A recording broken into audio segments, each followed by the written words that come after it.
is official. British Prime Minister Theresa May has signed the papers to formally start the divorce process of Great Britain from the European Union. 9 months after British voters chose to leave the EU, Britain will present the document to EU officials, followed by an address by Theresa May to the UK Parliament. While some have claimed the unprecedented move will end an economic disaster, our next guest says it will not. That guest joining us now, Nigel Farage, former UK Independence Party leader and a Fox News contributor. Good to see you. Thank you for joining us. Good morning. So you say this is not going to end badly. Why not? No, well, let's just be clear how big today is. Today, basically, we go past the point of no return.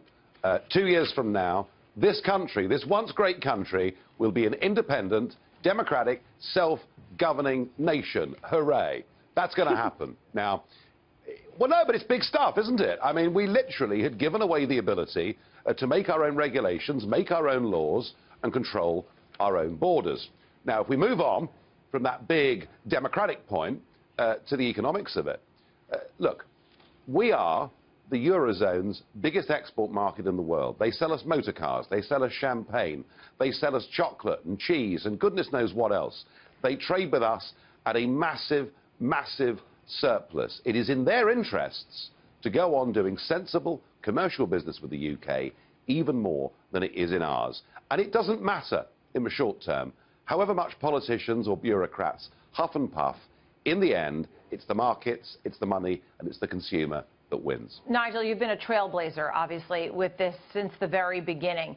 So the question is now, and you've made the point for democracy, you've made the point for economy, but there's a couple of things. Is 2 years enough? And what about the $50 billion in costs for this? Well, look, 2 years is plenty of time if you've got the will to make things happen. I'm really tired of hearing people paid on public money, you know, civil service types, who say, oh, to negotiate a trade deal takes 5 or 10 years. Oh, no, it doesn't. When Australia negotiated a trade deal with the United States of America, the negotiations were done and dusted within 10 months. So it's about whether you've got the right positive mental attitude. Now, the second thing is, and by the way, we are still paying in a net £10 billion every year. We've paid in over 300 billion sterling net since we joined this club all those years ago. And now some of them are saying, oh, well, if you want to leave, you're going to have to pay us 50 billion euros as a parting shot. That is not going to happen. We may have a few very minor ongoing commitments, but no more than that. And look, you know, any negotiation, both sides start with a position. In the end, common sense will out. You know what I find unbelievable? When the vote first happened back in June, we thought the markets were going to fall off the cliff. We did see that the currency, that did certainly go lower, but confidence, GDP, all of these economic indicators in Great Britain are A-OK. Do you expect them to remain OK? Export growth is the highest it's been now for 10 years. The stock market, rather like yours in America, is through the roof and at all-time highs. Yes, sterling has fallen, but sterling entered a bear market, a falling market, back in July 2014. So sterling was falling well before Brexit, you know, was even on the agenda. Foreign and direct investment, for the figures we've got thus far for 2016, was 3 times higher than it was in 2015. And the negativity that we get from our politicians about Brexit, business is not taking that view. We are leaving behind a sclerotic, backward, over-regulated, outdated European Union that has given high unemployment across Europe, low growth rates, and we're rejoining the rest of the world, including, I hope in due course, a sensible trade deal with the USA. The world is now our oyster.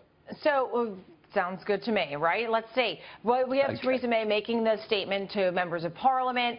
Are there any surprises over the next week or so that could rattle the markets?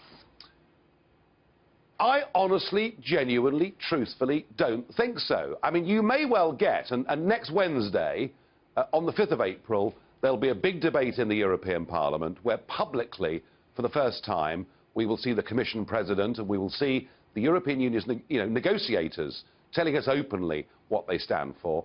You may well get from them 1 or 2 negative comments that Britain can't have a trade deal without the free movement of people. But frankly, So next that's Wednesday. as bad as it Okay. gets. And let's just say That's you're next Wednesday, wrong. yeah. Let's just say you're wrong, Nigel.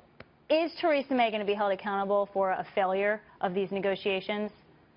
A failure of Brexit? Let me tell you what I'm not wrong about. Let me tell you what I'm not wrong about and what I cannot be wrong about, and that is that it is right for this nation to govern itself, to make its own laws, to set its own tax rates, its own regulations for business, and to be an independent, free country. Do you know, whatever happens with the economy, and I'm very optimistic, but whatever happens with the economy, independence, liberty and freedom matter more than anything else in the world. Well said. We'd lost ours, and today we start getting it back. In Scotland, where the vast majority of the public wanted to remain, leaders are laying the groundwork for another independence referendum that they want to be held once Brexit terms are known. Do you think this is a good idea, and how likely is it that it will happen? Well, there's one big change in the last 9 months, and it's this. 52% of us voted across the United Kingdom for Brexit.